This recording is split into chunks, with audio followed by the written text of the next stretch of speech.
ஆழ்வாரே, உன்னிடம் வந்த புலவர்களை நீ வாட்டி அவர்கள் பாட்டைக் கொண்டு பசியை போக்காமல் அனுப்பினார். நாளைக்கே நாளைக்கே என்று அவர்கள் நடந்த கால்வலி உன் வயிற்று வலியாக உருவெடுத்தது. உனக்கு அரிதாகிய மானிடப்பிறவி கிடைத்தது, அதை உபயோகித்துக் கொள்ள தவறிவிட்டார். நல்ல கண்கள் கிடைத்தன, ஆனால் ஏழைகளின் கட்டத்தை காண மறுத்து விட்டார்.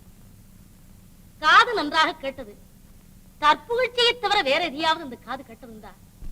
ஐயோ, ஊனற்ற முதுகு கிடைத்ததே, பாவமூட்டையை தவிர வேறு எதையாவது அந்த முதுகு சுமந்தது உண்டா? காலம் வரும்போது, கண் பஞ்சடையும் போது, உற்றார் உறவினர்கள் கூடி அழும்போது, இந்த வீடும் வாசலும் மாடும் மனையும் வந்து உன்னை காக்குமா? நீ செய்யும் தர்மம் தானே உன்னை காக்கும். அதை நீ இதுவரை உணரவில்லை. இனியாகிலும் உன்னை நாடி வருபவர்களுக்கு நல்ல தான தர்மங்களை செய்து உன் பொருளை பயனுடையதாக ஆக்கிக்கொள்.